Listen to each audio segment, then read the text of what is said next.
আমাৰ ধৰ্ম যি পৰম্পৰাত গুৰু মাধ্যমেদি হয়। গুৰু মাধ্যমেৰে যদি আমাৰ এই ধৰ্ম চলি আহিছে, আমাৰ সনাতন ধৰ্মটো হৈছে চিৰন্তন, যি অনাদি অনন্ত কালৰ পৰা চলি আহিছে, যাৰ আদি নাই, অন্ত নাই, লয় নাই, ক্ষয় নাই। সেইকাৰণে আমাৰ ধৰ্মটোক কয় সনাতন ধৰ্ম। আৰু এই সনাতন ধৰ্ম বেদক প্ৰাধান্য দিয়াৰ কাৰণে বৈদিক ধৰ্ম বুলি কয়। আৰু সিন্ধু নদীৰ তীৰত বসবাস কৰি এই ধৰ্ম প্ৰচাৰ কৰিছিল কাৰণে আমাৰ ধৰ্মটো কি হিন্দু ধৰ্ম বুলি কয়। আচলতে হিন্দু ধৰ্ম বুলি ধৰ্ম নহয়, সনাতনটোহে ধৰ্ম। আৰু ভাগৱতক প্ৰাধান্য দি চলাৰ কাৰণে আমাক ভাগৱতী বুলিও কয়। কিন্তু আমি মানে ভাগৱত ধৰ্ম যদি গ্ৰহণ কৰোঁ, আমাৰ ৰাস্তা হৈছে চাৰিটা। মানে এই চাৰিটা ষ্টেপেৰে আগবাঢ়িব লাগিব। প্ৰথমতে ল'ব লাগিব আমি শৰণ ধৰ্ম। আমাৰ পৰম্পৰা গুৰুৰ পৰা আমি শৰণ ধৰ্ম গ্ৰহণ কৰিব লাগিব। শৰণ মানে কি বাৰু? শৰণ মানে হৈছে আশ্ৰয়। আপোনালোকে চাবচোন, আমাৰ আইসকলে জানিবই, আমাৰ যেতিয়া এটা সন্তান জন্ম হৈ সন্তানটোৱে কি কৰে? কান্দে, নাকান্দে জানো? কিয় কান্দে বাৰু? এইকাৰণেই কান্দে যে মাতৃৰ গৰ্ভত থাকোঁতে আমি সুৰক্ষিত আছিলোঁ, আশ্ৰয়ত আছিলোঁ, বাহিৰত নিৰাশ্ৰয় এটা অৱস্থা প্ৰাপ্ত হৈছোঁ। আৰু মাকে যেতিয়া নিচুকায় তেতিয়া ই গম পায় যে মই তাৰ আশ্ৰয় পাইছোঁ। প্ৰথম জন্মতে আমি মা দেউতাৰ আশ্ৰয়ত থাকোঁ। দ্বিতীয়তে ছোৱালীবিলাক থাকে স্বামীৰ আশ্ৰয়। তৃতীয়তে আমি যেতিয়া বুঢ়া হওঁ আমি ল'ৰা ছোৱালী আশ্ৰয় লওঁ। যেতিয়া মৃত্যুৰ মুখত পৰোঁ তেতিয়া কাৰ আশ্ৰয় ল'ম বাৰু? সেই আশ্ৰয় হৈছে ভগৱন্তৰ চৰণত আশ্ৰয় ল'ব লাগিব।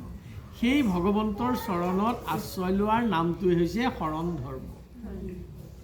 শৰণ শব্দ অৰ্থ হৈছে আশ্ৰয়। কাৰ ওচৰত? সেই পৰম ব্ৰহ্মৰ ওচৰত শৰণ ল'ব লাগিব। শৰণ ল'লে কি হ'ব? আত্মাৰ তৰণৰ উপায়টো লাভ কৰে। ঐকান্তিকভাৱে শৰণ ল'ব লাগিব। আকৌ কায় মনো বাক্য একত্ৰিত কৰি, কায় মানে শৰীৰটো, বাক্য মানে মুখৰ বচন, মনটো, তিনিওটা একত্ৰিত কৰি যেতিয়া আমি শৰণ ল'ম তেতিয়া ভগৱন্ত পুৰুষে আমাক কৃপাশীল কৰিব। কিন্তু শৰণ লোৱাৰ পিছতেই গুৰুৱে দুটামান পৰামৰ্শ দি পঠায়। আপোনালোকে শৰণ লোৱাসকলক নিশ্চয় মনত আছে। গুৰুৱে শৰণ দিওঁতে কি বুলি কয় বাৰু? চৰ মাৰিব নাপায় কৈ পঠায়, গোৰ মাৰিব নাপায়, চুলিত ধৰিব নাপায়, বেইচা কৰ্ম কৰিব নাপায়, মাদক দ্ৰব্য আদি সেৱন কৰিব নাপায়, আউসী, একাদশী, সংক্ৰান্তি, পূৰ্ণিমা আৰু ওপৰ দেওসকলৰ তিথিত সন্ধ্যা ভোজনো কৰিব নাপায়। অতিথি অভ্যাগত আহিলে বিমুখে পঠাব নাপায়। বিমুখে পঠালে কি হ'ব? গুৰুৱে কৈ পঠায়, বিমুখে পঠালে অতিথিৰ পাপখিনি গৃহস্থকে লৈ আহে আৰু গৃহস্থৰ পুণ্যখিনি অতিথিয়ে লৈ যায়। এতিয়া আমি যিটো কৈছোঁ, গুৰুৱে যি কৈ বেশ্যা কৰ্ম কৰিব নাপায়। আমাৰ ভাৰতীয় দৰ্শনে কি বুলি কৈছে বাৰু? ভাৰতীয় দৰ্শনেও কৈছে, মাতৃবৎ পৰদাৰেষু, যিমান মহিলা দেখিবা সকলোকে নিজৰ মাতৃজ্ঞান কৰিবা। পৰ দ্ৰব্যেষু লুষ্ঠৱৎ, লোকৰ বস্তুটো মাটিৰ টুকুৰা বুলি ভাবিবা। অৰ্থাৎ চুৰ নকৰিবা, লোকৰ বস্তুৰ ওপৰত লোভ নকৰিবা। ই হৈছে ধৰ্ম। আমি এই ধৰ্ম যদি আমি ভালদৰে পালন কৰিব পাৰোঁ, নিশ্চয় প্ৰভু ভগৱন্তৰ কৃপা আমি লাভ কৰিব পাৰিম। শৰণৰ পিছতে আৰু বহুতো শিক্ষা দি পঠাই, মই মূল দুটামান কৈছোঁ। তাৰপিছত ভজন ভজন শব্দ হৈছে ভজিবলৈ শিকা।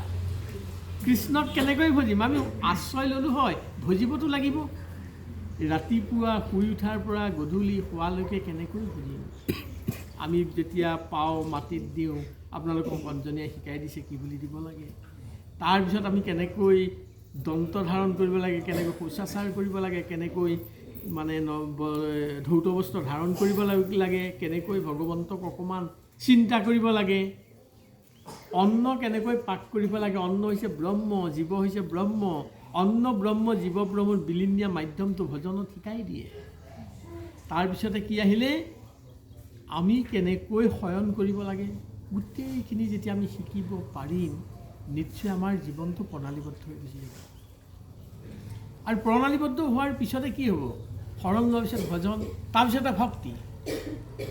আপোনালোকে জানেই যে আমাৰ মায়ে যেতিয়া আমাক জন্ম দিছিলে 2টা স্তন পান কৰি আমি ডাঙৰ হৈছিলোঁ, নাই হোৱা জানো? সেই 2টা স্তন পান কৰি ডাঙৰ হ'লোঁ। কিন্তু আমি মানৱ জীৱনত 2বাৰ জন্ম লওঁ, এবাৰ মাতৃগৰ্ভৰ পৰা আৰু দ্বিতীয়বাৰ আধ্যাত্মিক ক্ষেত্ৰত গুৰুৱে দ্বিতীয় জন্ম দিয়ে শৰণ দিওঁতে। সেইকাৰণে দ্বিজ বুলি কোৱা হয়। নাম এটা যে দিয়ে, দ্বিতীয় জন্ম দিয়া হয়, সেইকাৰণে নাম এটা দিয়া হয়। এই দ্বিতীয় জন্মটো ভক্তি মাৰ্গত দিয়া হয়। আমাৰ মাৰ যেনেকৈ 2টা স্তন পান কৰি ডাঙৰ দীঘল হ'লোঁ, ভক্তিও আমাৰ মাতা। সেই ভক্তিৰ লাইনত যেতিয়া যাম, আমি ভক্তি মাতাৰো 2টা স্তন আছে, সেই স্তন 2টা পান কৰিব লাগিব। তাৰ পৰা কি পাম বাৰু? প্ৰথমটোৰ পৰা পাম জ্ঞানৰূপী অমৃত, দ্বিতীয়টোৰ পৰা পাম কি? বৈৰাগ্যৰূপী অমৃত। জ্ঞান আৰু বৈৰাগ্য যেতিয়া লাভ কৰিম, তেতিয়া আমি প্ৰভু প্ৰাৰ্থনা কৰিবলৈ শিকিম। আৰু যেতিয়া শিকিম, তেতিয়া আমি ভৱ সমুদ্ৰৰ পৰা পাৰ হোৱাৰ ৰাস্তাটো তেতিয়াহে পাম। আমি ভৱ সমুদ্ৰ পাৰ হোৱাৰ ৰাস্তাটো পাবলৈ বহুত সাধনা কৰিব লাগিব। আৰু সাধনালব্ধ জীৱনতহে মানুহে কিবা এটা পায়। কিন্তু নহ'লে আপোনালোকে এটা কথা চাওকচোন, আমি যে মানৱ জীৱন পালোঁ, ইয়াৰ আগত 84 লক্ষবাৰ জন্ম লৈছিলোঁ। বিভিন্ন কীট পতংগ, গজ হস্তি, বিভিন্ন জীৱত 84 লক্ষবাৰ জন্ম লৈছোঁ। তাৰপিছত আমি মানৱ জীৱন পাইছোঁ। আৰু মানৱ জীৱনটো যদি আমি বিফলে পঠাই দিওঁ, তেতিয়া কি হ'ব বাৰু? আমাৰ মানৱ জীৱন ধৰাটো সাৰ্থকতা নহ'ব। অকল আমোদ প্ৰমোদতে, ইন্দ্ৰিয় চৰিতাৰ্থ কোৱা, ভোজন কৰা, এইবোৰতে যে আমি জীৱনটো কটাই দিওঁ, তেতিয়াহ'লে আমাৰ মানৱ জীৱন লাভ কৰা লাভ কিন্তু নহ'ব। সেইকাৰণে আমি মানৱ জীৱন যেতিয়া পাইছোঁ, প্ৰণালীবদ্ধ জীৱন যাপন কৰি কেনেকৈ আমি আকৌ অকণ ওপৰলৈ যাব পাৰোঁ। অৰ্জুনে কৃষ্ণক এটা কথা কৈছিলে,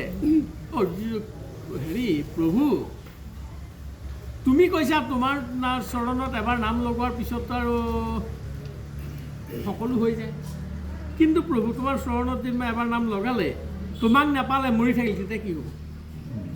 তেতিয়া কৃষ্ণই অৰ্জুনে কৈছে, অৰ্জুন তুমি চিন্তা নকৰিবা, এবাৰ মোৰ চৰণত যেতিয়া নাম লগাব, তাৰপিছত যদি মৃত্যু হয়, তাৰপিছত অকণমান আকৌ উন্নত জন্ম লাভ কৰিব, তাৰ পৰা আকৌ সাধনা আৰম্ভ হ'ব।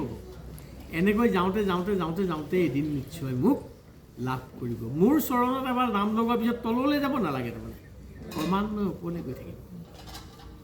আৰু তাৰ কাৰণে কি লাগিব জানা অৰ্জুন? বোলে শ্ৰদ্ধাৱান লভতে জ্ঞানম, শ্ৰদ্ধা লাগিব। কৃষ্ণই যে শ্ৰদ্ধাৱান লভতে জ্ঞানম। তাৰপিছত কি হ'ব জানা অৰ্জুন? শ্ৰদ্ধা যেতিয়া থাকিব, জ্ঞান লাভ হ'ব। জ্ঞান লাভ হ'লে কি হ'ব?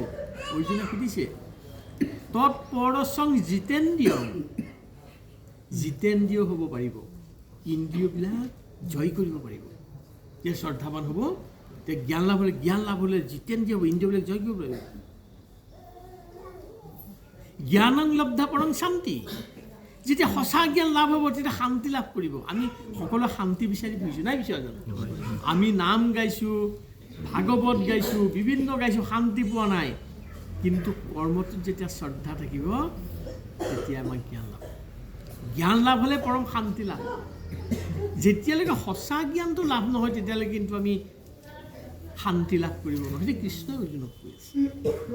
সেইকাৰণে আমি সঁচা জ্ঞান লাভ কৰিবৰ কাৰণে জ্ঞানী গুৰুৰ পৰা আমাৰ মনৰ সংশয়বিলাক আঁতৰাবৰ কাৰণে জ্ঞানী গুৰুৰ আশ্ৰয় লৈ আমি জ্ঞানী গুৰু হ'লেই নহ'ব, কিন্তু পৰম্পৰা থাকিব লাগিব। কিন্তু তেতিয়াহে ইজন নহ'লে সিজনৰ পৰা সুধিব পৰা যাব।